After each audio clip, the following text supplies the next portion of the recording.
ஓம் Sri shrimp. வணக்கங்க. அனைவரையும் மறுபடியும் சேனலில் சந்திப்பதில் மிக்க மகிழ்ச்சி அடைகிறேன். ஒரு வில், ஒரு இல், ஒரு சொல். கற்பு என்பதை பொதுவில் வைப்போம்.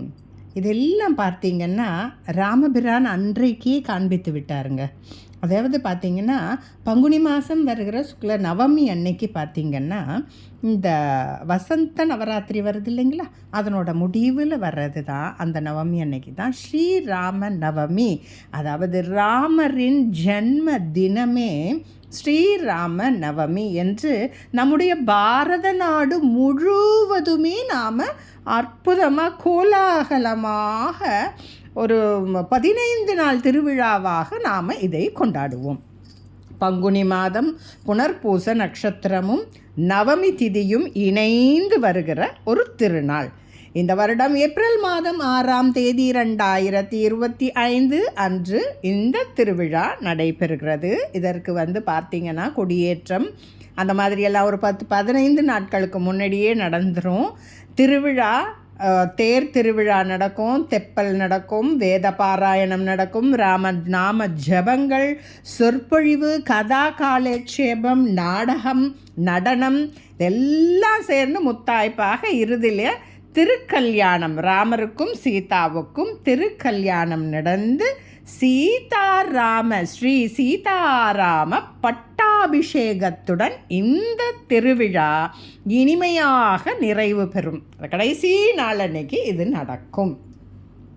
அந்த சரையு நதின்னு சொல்லுவாங்க, வடக்கு இருக்குது உங்களுக்கு. அங்கே நிறைய தீர்த்த பூஜைகள், நீராடல்கள், அப்புறம் இந்த நதிக்கரையே நிறைய பிரத்யேகமான பூஜைகள் ராமபிரானுக்கு நடக்கும்.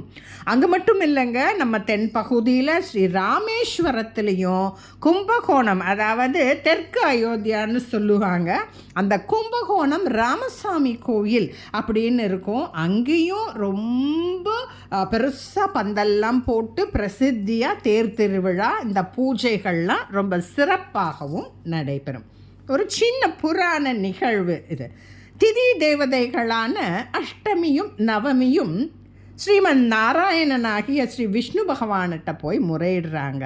சுவாமி, எல்லா திதிகளையும் கொண்டாடுறாங்க, 10 திதிகளில் எல்லா திதியும் 15 திதிகளை எல்லாம் கொண்டாடுறாங்க, அஷ்டமி நவமின்னு மட்டும் எங்களையெல்லாம் ஒதுக்கிடுறாங்களே சுவாமி அப்படின்னு ரொம்ப மனசு வருத்தப்பட்டு வேண்டுறாங்க.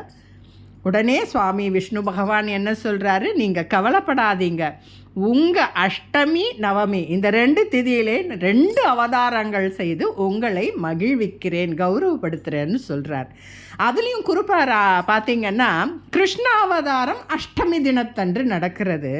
அதை விட சிறப்பு ஒரு படி மேலே இங்கே என்ன அப்படின்னு பார்த்தீங்கன்னா, கிருஷ்ணாவதாரம் கிருஷ்ண ஜெயந்தின்னு தான் நாம் சொல்லுவோம். ஆனால் ராம அவதாரத்தை போயிட்டு நாம் எப்படி சொல்கிறோம் பாருங்கள், ஸ்ரீராம நவமின்னு அந்த திதியோட பேர் சேர்த்து தான் சொல்கிறோம்.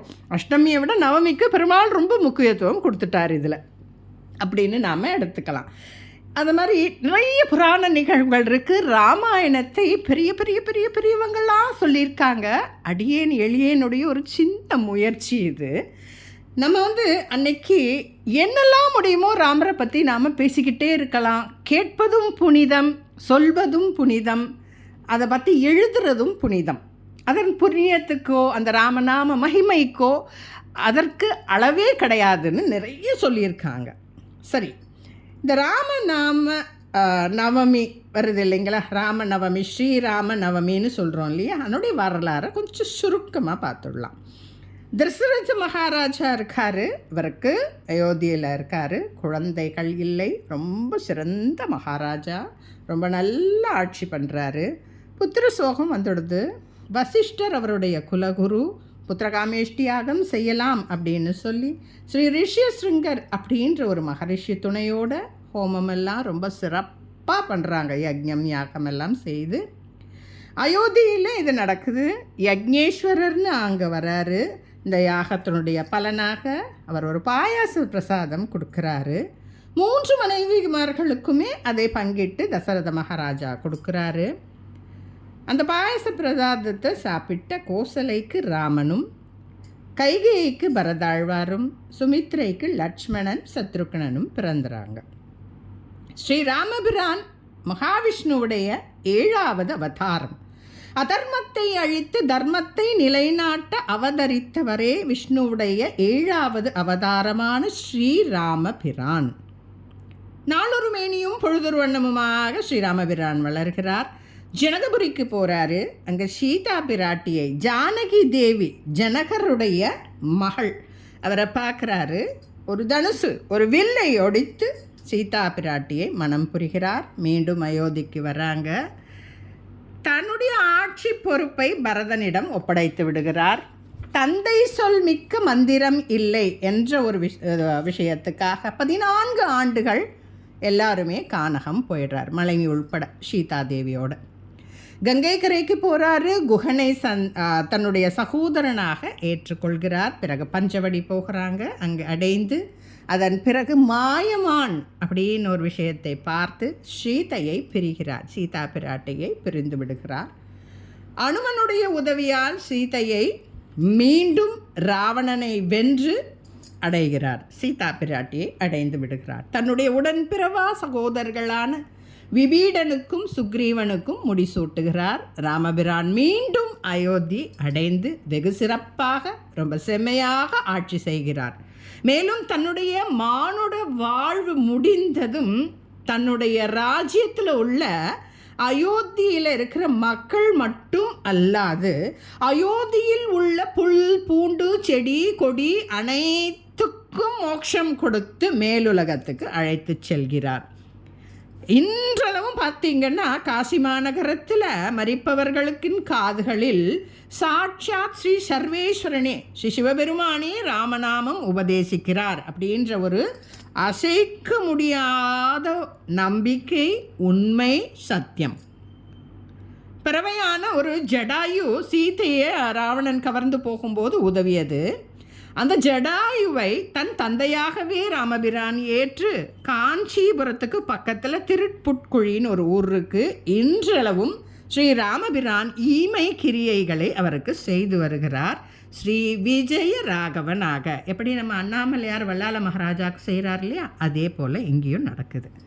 சரி, இந்த ராம நாம மகிமையை சொல்லாலோ ஏட்டிலோ 1000 தலை கொண்ட ஆதிசேஷனாலும் அதை விவரிக்கவோ சொல்லவோ எழுதவே முடியாது. சரி, நாம் இதை எப்படியெல்லாம் கொண்டாடலாம்? ராமநாம நவமி அன்று நாம் அதிகாலையில் எழுந்து நீராடி நீர் பூசி நம்ம நல்ல உடையெல்லாம் அணிந்து சங்கல்பம் பண்ணி, இந்த காரியத்துக்குன்னு இருக்கும் இல்லையா, அது மாதிரி சங்கல்பம் பண்ணிவிட்டு விரதம் இருந்து வழிபடலாம். விரதம் அவரவர் வயது வசதிக்கேற்ப இருந்துக்கோங்க. சில பேர் பார்த்திங்கன்னா இந்த 10 நாளும் இருப்பாங்க, இல்லை ராமநவமி அன்னைக்கு மட்டுமாவது இருப்பாங்க. ஸ்ரீராமருடைய பட்டாபிஷேக படம்னு ஒன்று இருக்கும், அது இருந்தால் ரொம்ப சிறப்பு.